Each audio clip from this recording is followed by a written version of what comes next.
Bonjour Philippe Massonnet, merci de m'accueillir ici dans vos bureaux à Carouge, donc pour Savoie SA. Alors, on va faire connaissance. Voilà. Qui es-tu, Philippe Massonnet?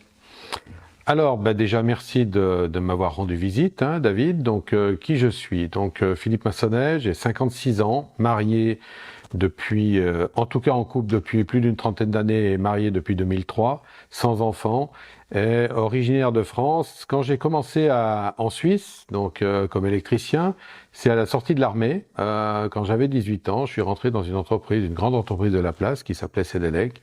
J'ai fait quelques années là-bas et pendant ces années chez Cedelec, j'ai pu faire mon diplôme d'ingénieur au cours du soir, qui m'a permis, au bout de quelques années, de rencontrer René Savoie, puisque j'avais une envie absolue, c'est de me mettre à mon compte.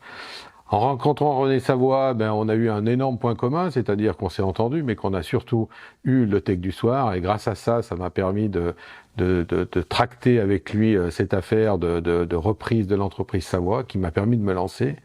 En me lançant, il m'a fait un deal. Ce deal, c'était de m'investir de manière importante, voire passionnée par la suite dans l'associatif. C'était ça ou rien.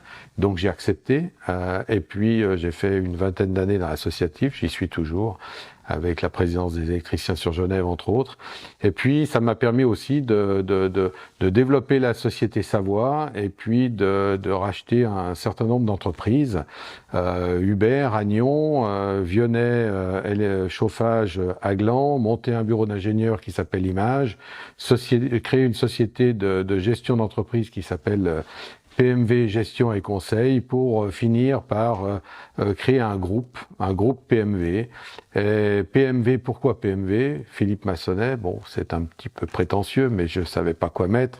Et Viermos comme le nom de jeune fille de Madame Massonnet, comme ça, elle est à peu près présente dans toutes mes activités aujourd'hui, elle qui m'a souvent reproché de jamais la mettre au courant de ce que je faisais. Voilà pourquoi PMV à ce jour.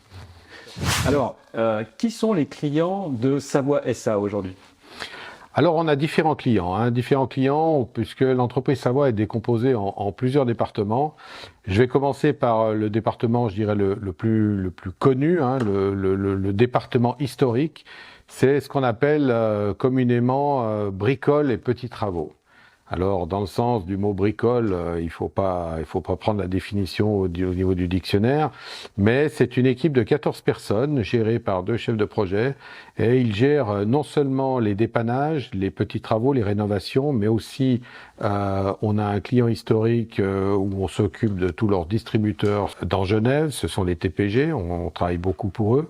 On a tout l'événementiel. L'événementiel, c'est toute la gestion de la plaine de Plainpalais, de tous les événements qui se déroulent sur la plaine de Plainpalais. Entre autres, cette année, on a raccordé le Cirque du Soleil, qui est finalement un énorme chantier avec plusieurs milliers d'ampères pour alimenter ce bâtiment éphémère, mais en attendant, qui demande une compétence qu'aujourd'hui la Maison Savoie a. Et puis effectivement encore le 24 heures sur 24, le dépannage, jour et nuit, 24 heures sur 24, comme son nom l'indique, et qui est peu courant dans les entreprises. Je crois qu'aujourd'hui sur Genève, il y a que 4 à 5 entreprises qui le font réellement. Ensuite de ça, on a un département qui fait du courant faible, de l'informatique, de la surveillance vidéo, enfin toutes les parties de la domotique également, avec 5 personnes, gérées, ce département aussi par un chef de projet. Et enfin, un département chantier pour lequel on réalise un certain nombre de beaux ouvrages, avec 2 chefs de projet, une assistante, qui, entre autres, on a refait l'hôtel de la Paix, on a refait l'hôtel Intercontinental, le Beau Rivage, mais on a aussi quelques banques à notre actif, quelques commerces tels que le Bon Génie, etc. Donc on a une palette assez complète d'activités, du neuf, de la rénovation, du dépannage. On fait aussi beaucoup de maintenance, que ce soit de maintenance d'éclairage de secours ou de maintien d'installations, que ce soit des installations de Wi-Fi ou de caméras de vidéosurveillance ou même de la sonorisation et évacuation pour sécuriser les bâtiments. Donc aujourd'hui, la volonté de la Maison Savoie, c'est d'avoir une palette très très large en termes de représentativité. On doit être au fait de la technique, mais on doit aussi ne pas oublier qu'on est des électriciens de base, c'est-à-dire celui qui construit des bâtiments en béton, celui qui dépanne des ampoules dans des caves d'un bâtiment très âgé, par exemple au centre des Paquis ou aux Eaux Vives. Donc on doit avoir cette palette et on doit respecter absolument cette palette pour nos clients qui attendent justement de pouvoir obtenir de notre part des services, mais des services multitâches qui soient très avancés au niveau technique ou très classiques. Aujourd'hui, un client qui vient de voir, en fait, pourquoi il vient voir Savoie SA, c'est quoi leur principale préoccupation, quelles sont les principales préoccupations des clients de Savoie SA? Alors, un client aujourd'hui, j'enfonce une porte ouverte, mais je vais quand même le faire, il veut un bon prix, de la réactivité, de la confiance et aussi un côté sympathique au niveau de l'entreprise. Je pense qu'aujourd'hui, l'équipe qui m'entoure chez Savoie génère toutes ces qualités. Effectivement, on est dans une période actuelle qui est compliquée, qui est intense. J'aurais pas la prétention de te dire que tout le monde est servi dans la minute, mais en tout cas, moi j'insuffle un état d'esprit ici. On ne sait pas dire non, on ne doit pas dire non, sauf si le projet qu'on nous propose ne correspond pas à nos critères. On doit réagir vite, on doit trouver des solutions pour que le client, s'il a une urgence ou si il doit passer devant un autre pour une raison X ou Y, on doit se débrouiller en interne pour le satisfaire. Et tout ça avec la bonne humeur, un travail de qualité et surtout un relationnel qui va nous permettre d'aller plus loin. Je souris un petit peu parce que c'est un peu à la fois une théorie, mais ça doit surtout être une attitude qui doit être réalisée au quotidien. C'est pas tous les jours simple, mais l'ambiance qu'on essaye d'insuffler chez Savoie nous permet, je dirais, dans la très très grande majorité des cas, d'obtenir ce résultat. C'est quoi le quotidien du patron de Savoie SA? C'est quoi le quotidien de Philippe Massonnet?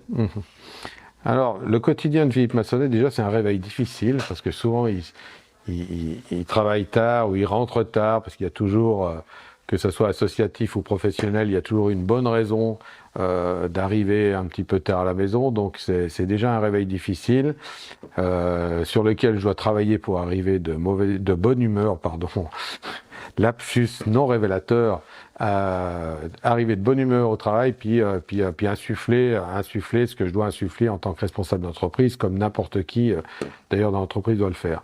Ensuite, mon travail se partage la journée entre souvent des rendez-vous clients qui se font pas forcément au travers d'un repas, mais ne serait-ce que par des visites.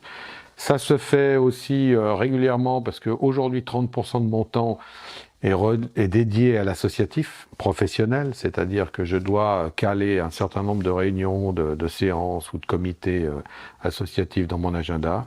Et puis après, avec le groupe PMV et ses quelques entreprises, je dois jongler dans mes 5 jours par semaine pour passer chez tout le monde, rendre visite chez tout le monde, tant que faire se peut, et pouvoir discuter un peu avec tout le monde et pas favoriser sans oublier une entreprise ou l'autre. Donc ma journée se décompose entre l'associatif, cette entreprise, et un réveil difficile et des soirées qui à rallonge. Voilà.